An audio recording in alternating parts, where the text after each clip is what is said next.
સુરેન્દ્રનગર જિલ્લા કલેક્ટર કેસી સંપટના અધ્યક્ષસ્થાને લખતર ખાતે જિલ્લા કક્ષાના 78મા સ્વાતંત્ર્ય પર્વની ધામધૂમપૂર્વક ઉજવણી કરાઈ।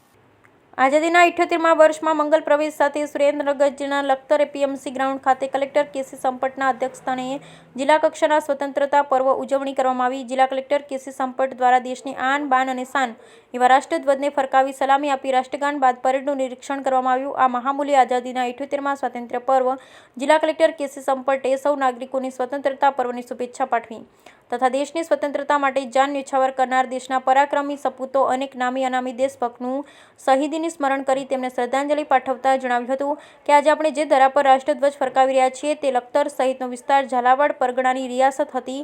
ગુજરાત સમગ્ર દેશમાં વિકાસના રોલ મોડલ તરીકે પ્રસ્થાપિત થયું। રાજ્યમાં થયેલા સર્વાંગી વિકાસની અનુભૂતિ સમગ્ર રાજ્યની સાથે સુરેન્દ્રનગર જિલ્લાના લોકોને પણ થઈ રહી છે। અવિસ્મરણીય વિકાસની દિશામાં મક્કમતાથી આગળ વધી રહેલા સુરેન્દ્રનગર જિલ્લાના તંત્રના પ્રત્યેક વિભાગ દ્વારા વિકાસના અનેક નવા શિખર સર કરવામાં આવે છે। જિલ્લાને છેલ્લા એક દાયકામાં અભૂતપૂર્વ સિદ્ધિઓ હાંસલ કરી વડાપ્રધાન શ્રી નરેન્દ્ર મોદીના વિકસિત ભારત 2047ના સ્વપ્નને સાચા અર્થમાં ગતિ આપવાનું કાર્ય કર્યું છે। આ કાર્યક્રમમાં કલેક્ટર કેસી સંપટને હસ્તે સુરેન્દ્રનગર જિલ્લાના 18 જેટલા સ્વતંત્ર સેનાનીઓનું પરિવારજનોનું સૂતરની આંટી અને શાલથી સન્માન કરવામાં આવ્યું। ઉપરાંત લખતર તાલુકાના અવિરત વિકાસ કામો માટે કલેક્ટર કેસી સંપટ દ્વારા ₹25 લાખનો ચેક અર્પણ કરવામાં આવ્યો તેમજ વહીવટી તંત્ર દ્વારા સુરેન્દ્રનગર જિલ્લામાં વિશિષ્ટ યોગદાન આપનાર 75 જેટલા અધિકારી કર્મચારીઓ વ્યક્તિ સંસ્થાઓનું બહુમાન પણ કરવામાં આવ્યું।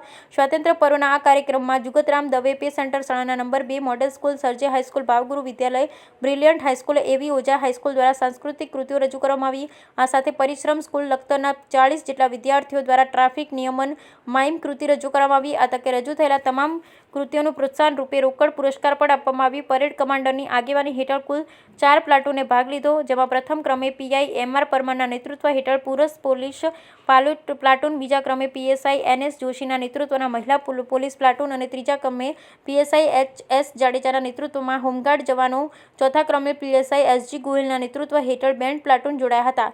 કાર્યક્રમના અંતે સર્વે મહાનુભાવોના હસ્તે વૃક્ષારોપણ કરવામાં આવ્યું તેમજ વિવિધ વિભાગો દ્વારા તૈયાર કરાયેલ સ્ટોલનું નિદર્શન કરવામાં આવ્યું। યોજાયેલ કાર્યક્રમમાં સાંસદ ચંદુભાઈ સિહોરા, લખતર દસાડા ધારાસભ્ય પી.કે. પરમાર, લીંબડી ધારાસભ્ય કિરીટસિંહ રાણા, જિલ્લા પંચાયત પ્રમુખ હરિકૃષ્ણભાઈ પટેલ તથા અધિકારી પદાધિકારી સહિત બહોળી સંખ્યામાં લોકો ઉપસ્થિત રહ્યા। Bureau report Jayendrasinh Jhala.